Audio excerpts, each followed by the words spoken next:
We are kicking off with Raw, which started off with footage of Bronson Reed arriving at the arena before he was attacked by Seth Rollins in an explosive confrontation to reignite their feud. Rollins made his way to the ring with the crowd in Philadelphia firmly behind him and declared that he was ready to fight before calling out Reed and taunted the big man. Rollins said he wanted to make Reed famous and dared him to face him in the ring, but Raw GM Adam Pearce tried to intervene and stop the fight before it got out of control. Security was also called to hold Reed back, but Rollins wasn't having it as he dove through the ropes and crashed into Reed, sparking a full-blown brawl despite Pearce's orders. The chaos continued as neither man backed down, and outside the ring, Reed shrugged off security and continued to go after Rollins, even leaping off the barricade to do damage. Seth dodged, sending Reed crashing through a table, but the brawl didn't stop here as both superstars were still determined to tear each other apart. Pearce struggled to stop the fighting and finally had enough, as with security holding the two men at bay, the Raw GM declared that he would give both men what they want. Pearce declared that Rollins will take on Reed next month at WWE Crown Jewel, and on Twitter, Reed sent a bold message to his opponent declaring, "I will be your Messiah." How emotionally invested are you in this feud? Should Rollins lose to build the momentum of Reed?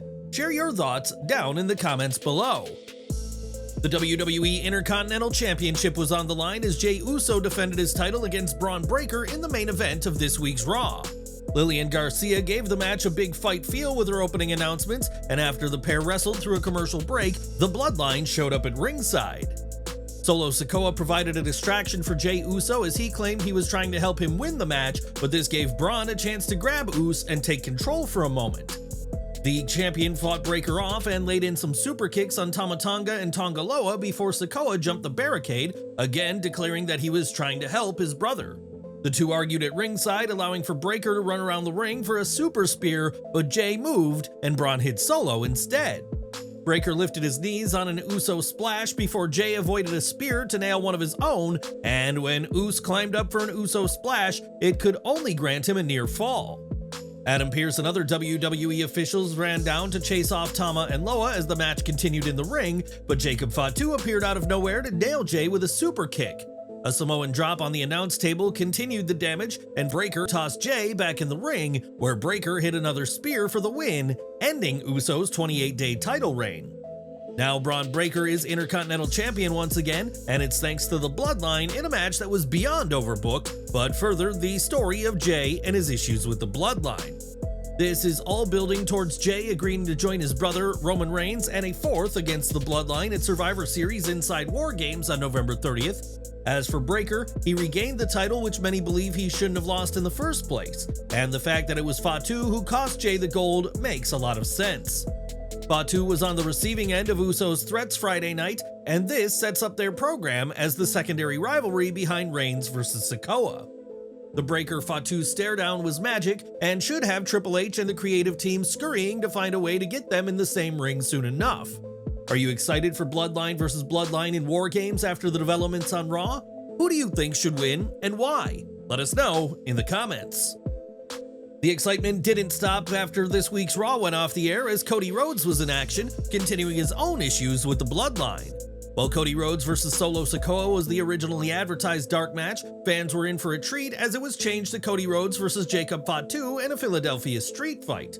This was described as one of the better dark matches by those in Philly, and Cody would pin Fatu to hand him his first singles defeat since joining WWE. This was Fatu's first singles defeat because it was surprisingly Fatu's first singles match since joining WWE 4 months ago, and the street fight stip meant there was no getting out of it. While Fatu lost in the dark match, he is likely to be protected heavily on screen and played a crucial role in the huge Intercontinental title change during this week's Raw. The Wyatt Six have remained off WWE television for a few weeks, but they have continued the teasers, so the story wasn't forgotten, and on this week's Raw, things escalated quickly. The Authors of Pain have been trying to make an impression since their WWE comeback, and as of late, have been a thorn in the New Day's side. In a WWE World Tag Team Championship Contenders tournament match, the two teams faced off, though AOP did not show up in the masks WWE had advertised them with in the run-up to Raw. Akam and Razor had no plan to go easy on Kofi Kingston and Xavier Woods, while the New Day tried to put their growing personal animosity aside in pursuit of the tag titles.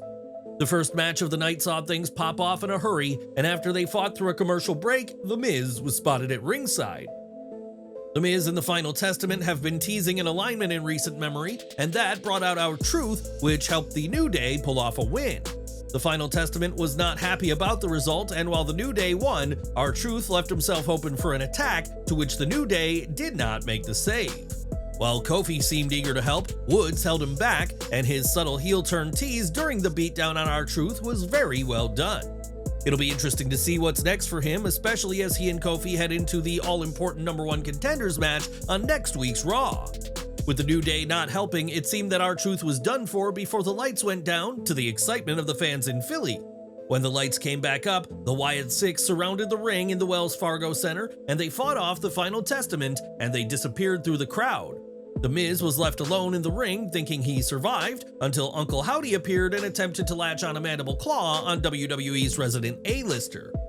Paul Ellering would push The Miz out of harm's way, and Howdy would hit the move on the legendary manager in an interesting act of protection from the Final Testament member. This certainly suggests that the Final Testament are all in on forming an alliance with The Miz, so much so that Paul Ellering would take the mandible claw to protect the former WWE champion. It appears that the Wyatt Six have new targets, and that's not great news for the Final Testament, and it remains to be seen what's next for them on Raw. The stable formed from Bray Wyatt's vision is far from finished, and what's your take on WWE's booking of the Wyatt Six now? Let us know down below. The Wyatt Six is obviously inspired by Bray Wyatt, but in a recent interview with USA Today, Bo Dallas shared that his late brother's presence is felt in everything the group does. If the ideas aren't directly from Wyatt, they still carry his touch, according to Bo, who added that Wyatt personally chose each member of the group.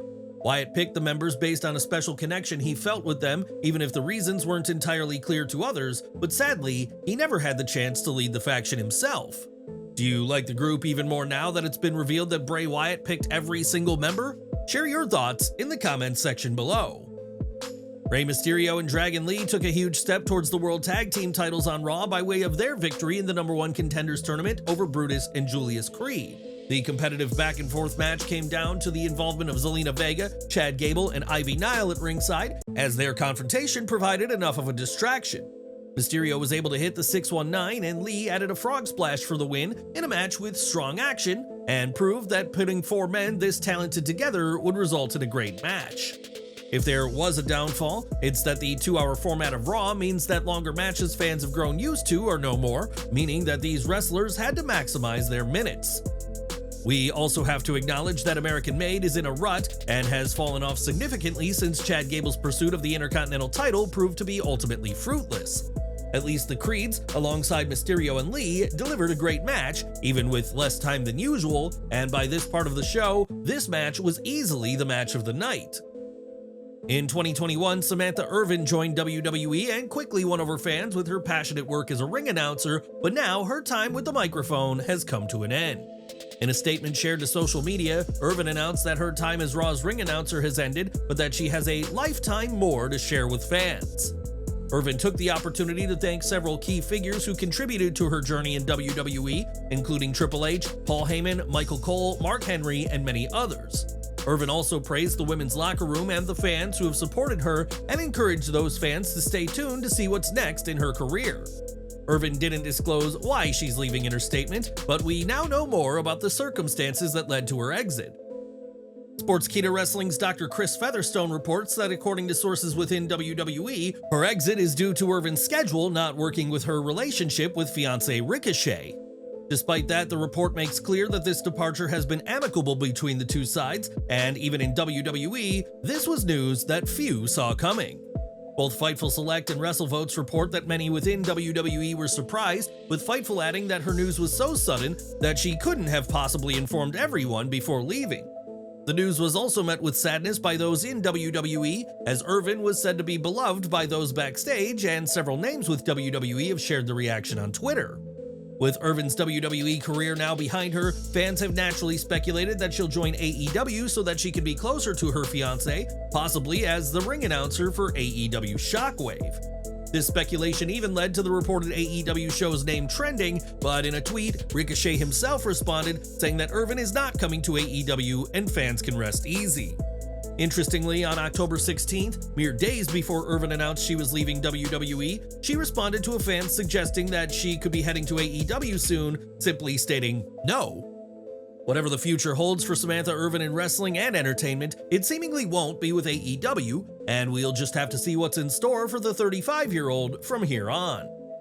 With Samantha Irvin gone, WWE needed a ring announcer for last night's show, and in a video shared to Twitter, Lilian Garcia could be seen making her return to WWE. Fans were excited to see the veteran ring announcer back on the mic, and she marked her return with the night's opening match, which was The New Day versus the Authors of Pain. Unfortunately, Garcia's first callback in WWE saw an unfortunate slip-up, as she mistakenly said that the match was part of a #1 Containers tournament instead of Contenders. This left fans surprised and entertained by the unintentional blunder, but despite the botch, Garcia's return was still warmly received by the crowd in Philadelphia. This marked Garcia's official return as WWE's full-time ring announcer on Raw, following Irvin's exit, and while her botch caught attention, her legacy as one of the most recognizable voices in WWE is undeniable. 11 months ago, WWE and CM Punk shocked the world with his return in the closing moments of Survivor Series, which took place in Punk's native Chicago. His comeback since then has seen ups and downs, but Punk has remained relevant with a promising future, and now more has come to light about the best in the world. Punk reportedly inked a 3-year deal upon returning, keeping him with WWE until at least November 2026, but the two sides began negotiating an upgraded contract earlier this year. This contract saw a raise and a longer commitment, and is a way to pay Punk better for things like merchandise and social engagement. Officials approached Punk about renegotiating, not the other way around, and this was described as not a case of Punk trying to get more out of WWE. Fightful Select reports that Punk and company officials were hoping to agree on something more expansive when they began renegotiating earlier this year. Punk's original deal isn't even 1 year old yet, and it was reportedly put together somewhat abruptly so that he could appear at Survivor Series 2023 in time. The circumstances surrounding Punk have since changed, which is why WWE approached Punk with the idea to get him to sign a proper deal. It was once again reiterated by sources how officials are very happy with Punk's return, as despite his injury issues, everything has gone well so far with the former AEW World Champion. WWE higher-ups are extremely happy with his attitude, drawing power, merchandise sales, and commitment, and there's been talk of Punk ending his career with WWE. There's even been talk of a role leading the NXT brand and developmental system someday, similar to what Shawn Michaels does now as the Senior Vice President of Talent Development Creative. Do you think Punk is the right guy to take over from Shawn to run NXT? Or is he just one of the best wrestling talents around and not a managerial figure? Share your thoughts below. As World Heavyweight Champion, Gunther is the #1 star on Raw and is set to face WWE Champion Cody Rhodes at Crown Jewel, though neither man will be defending their title. During this week's Raw, Gunther's next opponent and possible challenger was teased, as in a backstage segment, Gunther started by accepting Cody's offer to come to this week's SmackDown. The Ring General then berated the WWE Champion, and as he was hyping up the Champion vs. Champion match at Crown Jewel, he was confronted by Damian Priest. Maintaining his character's consistency since he became World Champion, Damian Priest told Gunther that his business with the Judgment Day is done, and he is gunning for the gold again. Priest said he doesn't expect a handout and will instead earn a title shot fair and square, teasing that he will be the next challenger for the World Heavyweight Champion.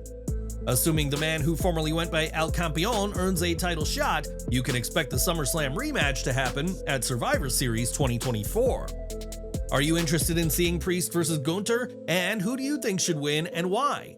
Are you backing the Austrian, or was Priest's title run better than Gunther's? Let us know below.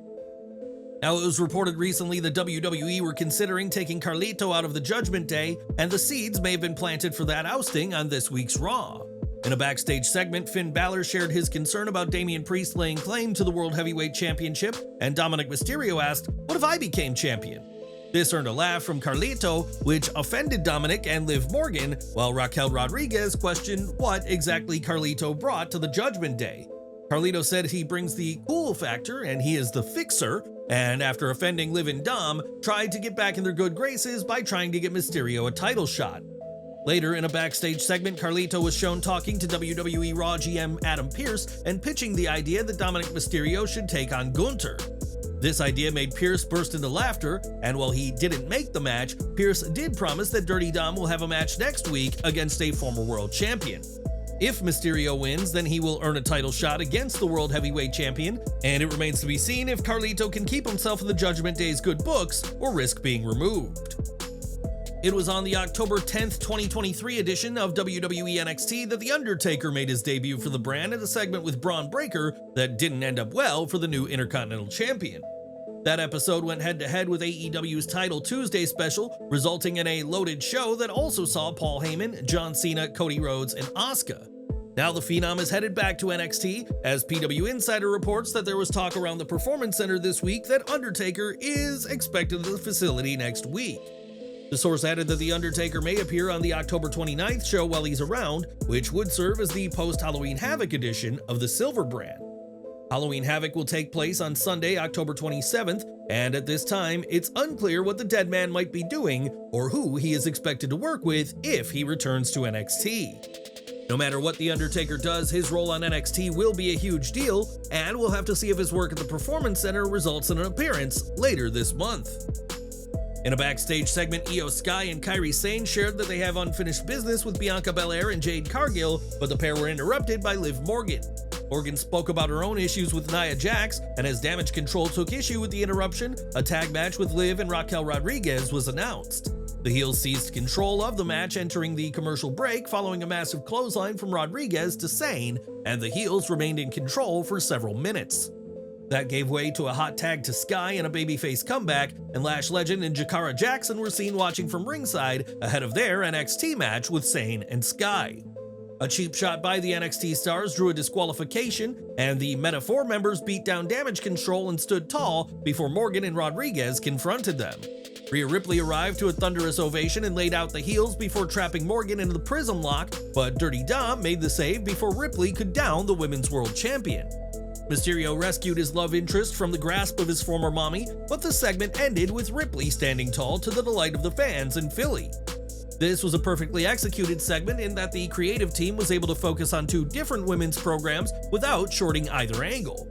But that said, there was the issue of why didn't Raquel Rodriguez save Morgan from Ripley, as Liv's bodyguard failed in her one role that she has. Nevertheless, Damage Control and Meta-4's issues will be resolved on Tuesday, and Ripley once again came close to getting revenge on Morgan, Mysterio, and Rodriguez. This segment may not have featured any major developments, but with reduced TV time, it got everyone on TV in a manner that did not feel forced. It also highlighted the women's division in a significant segment of the 2-hour broadcast, something that has become an issue ever since Raw became 60 minutes shorter. Next January, John Cena will kick off his farewell tour, which will see him make several appearances for WWE, but could a TNA debut also be in the cards? Speaking with Sports Central LA, Joe Hendry floated the idea of bringing John to TNA, saying if he wins the world title, he'd invite the WWE icon to cross the line. Hendry will challenge for the TNA world title against Nick Nemeth this week at Bound for Glory, and a victory for the viral Scottish star could mean huge things for John Cena's final year in the ring. A vignette aired on Raw for the War Raiders, who spoke of shedding their armor, but still taking inspiration from the Viking warriors of the past. With a burning pyre also in shot, the Raiders spoke about working to evolve and become stronger than ever in a great little hype package for the War Raiders. On November 6th, WWE will host NXT from the 2300 Arena in Philadelphia, better known to fans as the ECW Arena, and fans are excited as to how that will influence the show. Many have speculated that Paul Heyman would make his return to WWE TV as part of the show, but fans eager to see the ECW magnate in his old stomping ground will be disappointed. While speaking on Wrestling Observer Live, Bryan Alvarez talked about Paul Heyman's status for the show and said WWE are not going to waste Heyman's return for an episode of NXT. Heyman was ousted from the Bloodline in brutal fashion back in June, and while fans can't wait to see the Wise Man again, it won't be as part of WWE NXT in the ECW arena. And we're ending with Shelton Benjamin, who made his AEW debut on the 5th anniversary of Dynamite, kicking off what has reported to be a 3-year contract with the promotion. Speaking on Gabby AF, Benjamin shared that MLW was very interested in him after his WWE exit, and he was tempted by TNA as well, before selecting to sign with AEW. Benjamin said that outside of WWE, nowhere is bigger than AEW, and as his in-ring future won't be as long as others, he chose to go with the biggest option on the table.